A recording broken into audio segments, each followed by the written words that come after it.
State, where America's brightest orange and brightest minds live. Join us this week on this special edition of Peace Corner, where we take a look at OSU's thriving art community.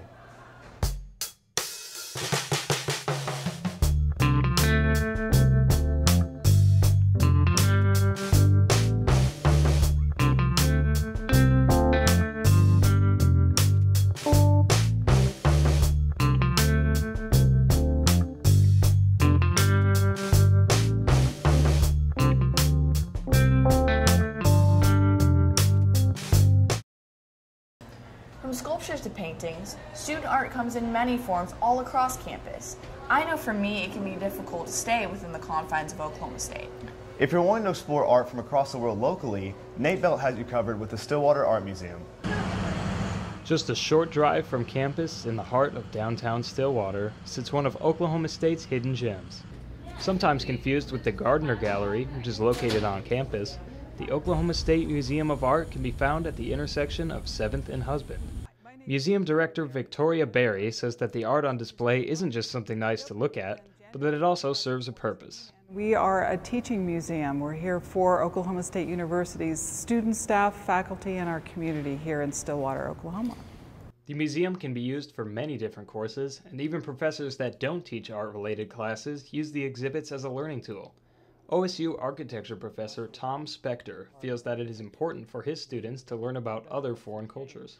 And we thought that this exhibit was just a perfect opportunity to bring all the students, have all the students come over and discuss the problems of learning how to appreciate art from a culture that isn't your own. The exhibits at the museum are constantly changing, and you can take it from me.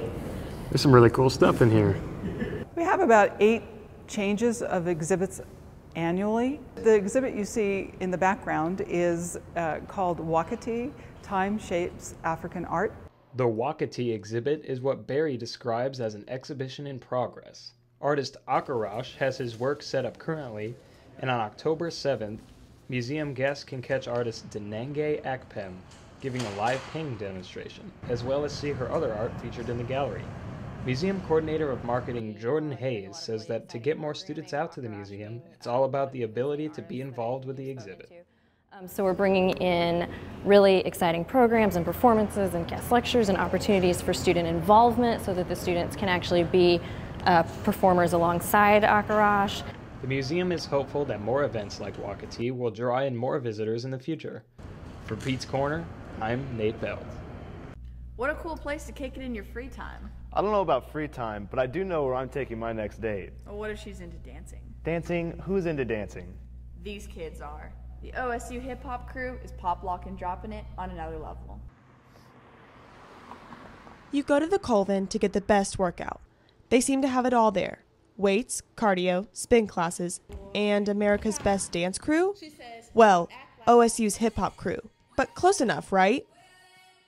We're just a great family. Like, it's been gone through like a lot of leadership, but like getting other people's styles like exposes you to different kinds of dancing, and like it just makes you better as a whole and as a dancer. So. The OSU hip hop crew meets up weekly to make up dances to perform at different events on campus. After making it through auditions, the members devote 1 hour on Wednesdays and 6 hours every other Sunday to keep up with the team. My favorite part about performing is absolutely just watching like joy on people's faces if you're doing it right. Like if you have fun, they have fun, and that's so cool to me that you can like transfer that energy to other people. The hip hop crew is performed all over the state in competitions and on campus. Some of the members dedicate extra time to the crew by choreographing dances for them. But believe it or not, with this group of people, the best part of being in the crew isn't even the dancing. It's just kind of like a really good camaraderie that happens so quickly just because we have such a common goal in mind, and we all really like to dance. So. And it's in the most unexpected moments where the most unexpected people will become the heart of the team. And with dancers like these, you would think almost anyone could do it.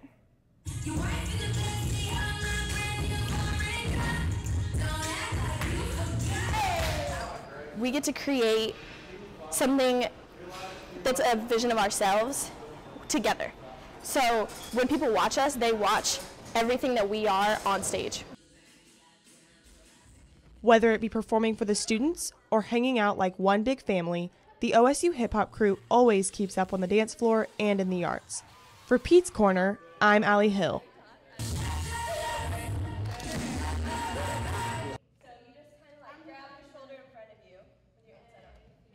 Wow, those girls really know how to shake it. That's a little fast for me. I don't know if I can keep up. I'm more of a classic man. Call me old-fashioned. Well, if you're into the classics, then the theater is the perfect place for you. Suppose this was your first experience of Stillwater, just a dry town that worries too much about the day-to-day. You might have thought that fun itself had died.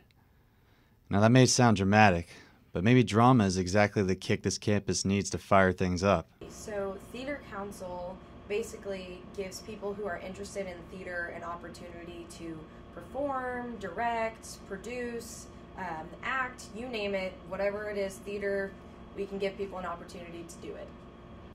Now you might not consider yourself an actor, but the Theater Council is adamant in getting the point across that acting is only one aspect of this art genre. You got your improv, your music performances, your stand-up comedy. There's no limit to showing off the talent once you're on stage.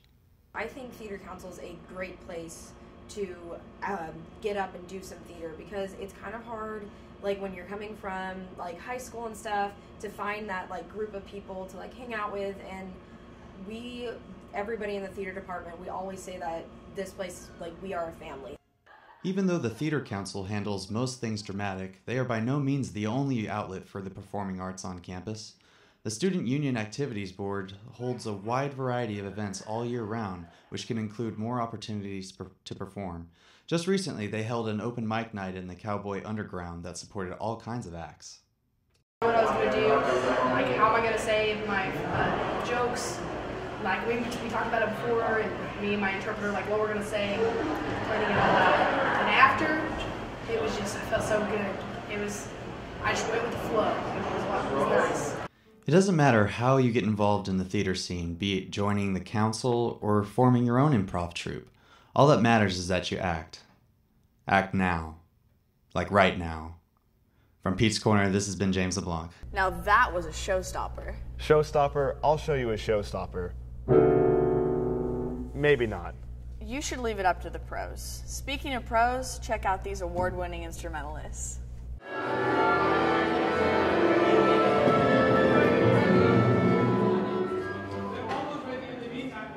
The sounds of over 70 instruments suddenly draw to a hush as one man stands upon a podium. He raises his hands, and a single cello begins to sing throughout the entire auditorium.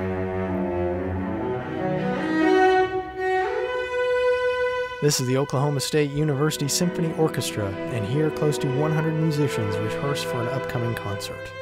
My name is Enrique Carreon Robledo.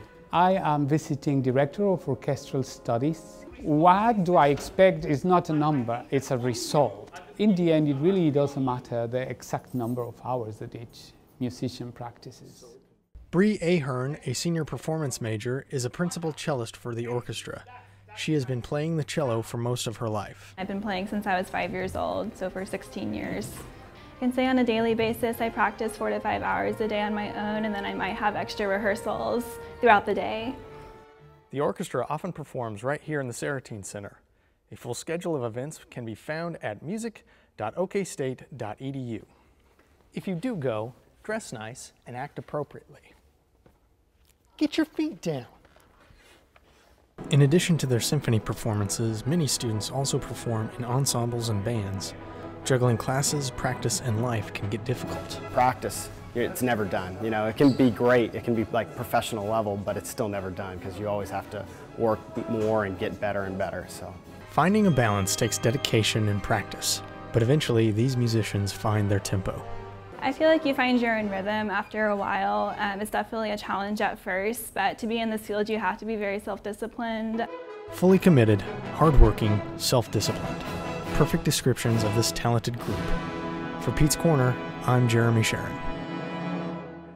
Talk about talent. It must be difficult to balance a musical career and classes. Classes and a musical career? I can barely keep up with the Kardashians. For some students, it's all about the stage lights, but for this student, it's all about the field lights.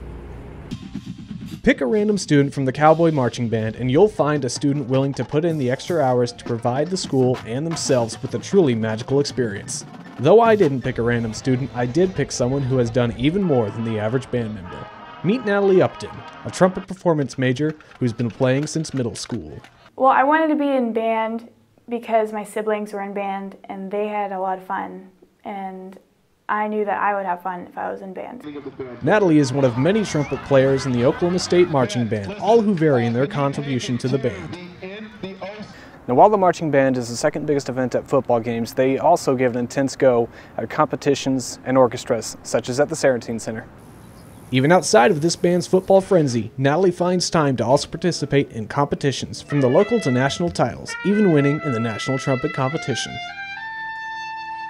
My sophomore year, we did the same thing. We advanced to semis, we went to NTC, we made finals, and then we actually won. We won my sophomore year.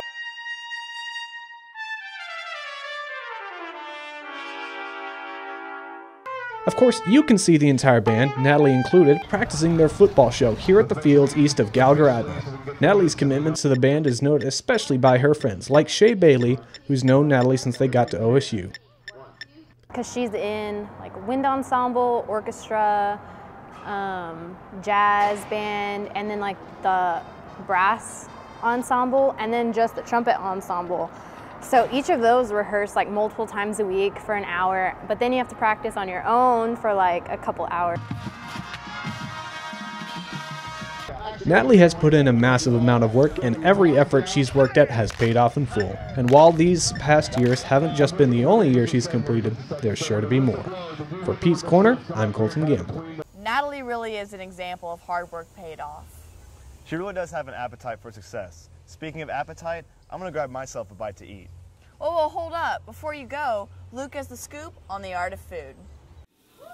The arts have an incredible ability to cater to everyone, at least somehow. But there's one category in particular that has a wider appeal than any other, the culinary. It's a creative outlet. You're creating something that other people get to enjoy, and you get to be a part of that experience to make sure that's a good one. And if it tastes good, that's even better. Allison is an aspiring culinary school student working at Westside Cafe. The cafe shares a kitchen with Taylor's Dining Room. Taylor's provides an outlet for young chefs to learn and practice their craft in a professionally hands-on environment. So both are teaching labs. They're both student-run. Westside is quick service, so hamburgers, wraps, sandwiches, salads, things like that is what we serve. And then Taylor's Dining is, there's two separate labs, and you get to kind of see every area of how a restaurant is operated. Being a part of Westside offers students like Allison an invaluable culinary experience that keeps hungry OSU students coming back for more. And what about the fancier side of the culinary arts here? Well, there's really only one option for that. The Ranchers Club at Oklahoma State University is one of Stillwater's finest dining experiences, and according to one man, it's the only one.